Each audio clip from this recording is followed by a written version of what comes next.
what do you think is holding you back from being the audience's comic?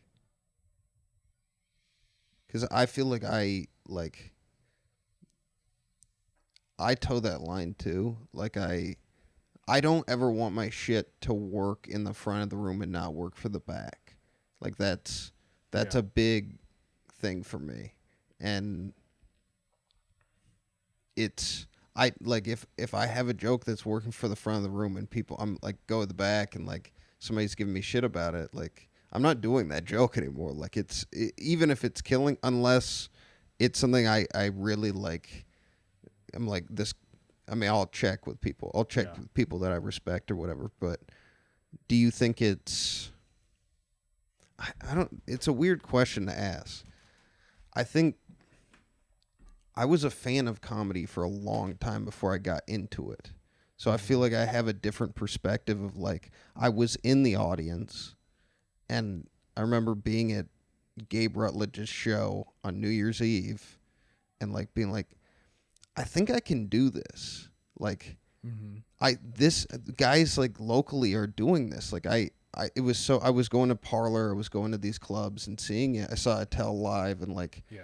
that I knew I couldn't do. I would never like but like seeing stuff at the underground, I was like, this is more accessible and like it didn't seem as scary. But I had a different experience than someone that like wasn't an audience member and got into doing stand up. Like I don't know how many people weren't audience members before they got into it. more than you'd think. That's a creepy, weird thing that I've like. Because my understanding is most of the people that I have in my life, just we never ask each other how'd you get into it because we all have the same story. Yeah, I wanted to do it for so long, and then I eventually did it. yeah. But what were you going to shows live? No, I wasn't. Okay, that's the difference. Like I was like studying, not really studying, but I was like watching it and being like, "That's the fucking coolest." the people that are going to live comedy like regularly, when they start doing stand up, they always like it clicks like just the mechanics and like the sort of stage presence, that type of stuff. It's because they've seen. It's not like this obscure thought, like they've seen it happen in real life. I mean, I was still terrified and like it. Sure. But yeah, I also think being in that audience, you see your material differently. You think about your material differently. Like you want those people, like you want them to laugh as much as you want the back of the room to laugh. Oh, absolutely. I don't ever want to bomb. Mm-hmm. I've never bombed intentionally. Never. No. I've been bombing and been like, well, I guess we're going down this road. Yeah. Let's accept it. Yeah. But no matter how bad a room is, I'm always like, I can be the one to get this one going. Mm-hmm.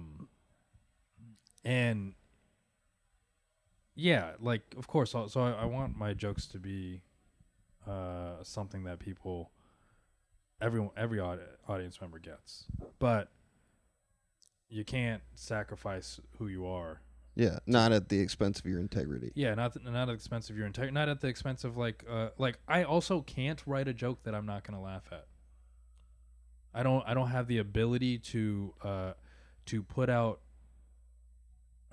just like throw shit at the wall and then see if it works. Like if it's not funny to me, then I'm not gonna say it. And usually, what's funny to me happens to be a little bit like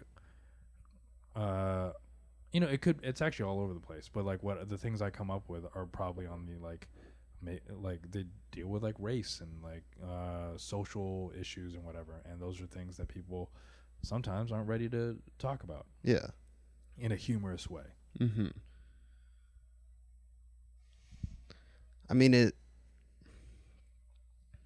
don't know, that's interesting. Do you And when I talk about like when I say like people have an understanding of comedy that like is different, this one I got a message, big long message on Instagram the other day about one of the jokes that I posted, saying it's too soon. Let's see if let's pull it up. Wait, was it the Subway stuff? Hold on. Sorry, I just got a phone call from the manager. He never calls. Here. Oh yeah, I told you about that. The Asian girl that was like, this joke is too soon. Like, whenever you're perpetuating this idea that Chinese people are the problem or whatever, and like, I was going to message her back and I didn't interact with this, but I was just gonna be like, hey, I'm sorry that like you are going through all this trauma with the fact that there's like Asian violence that's occurring. It really sucks. I'm also going through that with you, but I'm also but what I'm more sorry about is that comedy isn't an outlet for you in this moment, and that comedy isn't something that's going to help you deal with this, and that sucks. But this is how I'm healing, so you can't fucking tell me how to deal with it. I'm making a joke. I'm making light of what's dark to me, because it's part of healing for me. That's how I deal with issues in my life. So, like, I think people don't think comedy is for that. They think comedy is just to like stick it to the man. Every joke that every word should be taken for its value, like for face value or whatever. There's irony to half of the shit that I'm saying on stage. Yeah. I don't hate my parents. I don't like think that they should be deported, but I have a joke about it. Yeah. You know. So, I don't know. That's what I was getting at before. Yeah, it's such a weird thing when somebody has an issue with your material too, and if it's like a good joke, like it's just brutal. But people now, because of the internet, they all everyone feels like that their voice is probably reflected something that reflects the mindset of hundreds of thousands of people. Yeah. And so I did a show in Pennsylvania, and fucking killer show. Every comedian had a great set. This dude afterwards goes up to the producer, and while he's close to us, and he was like, the guy was like, I just don't think it's appropriate to be for people to make jokes about religion or like these like racial things that are happening or politics or whatever. And I was just like, did you not see the other 250 people have a good time? Yeah. Like, maybe you need to be doing some reflecting and go home and be like, oh, why was everyone else having a good time about these topics and I wasn't? That's about like, so I don't know what the fuck I was getting. No, that person, and then the person who does comedy that is concerned about what you have to say on stage, both of them, I think, should be burned at the stake. Like, I don't get it.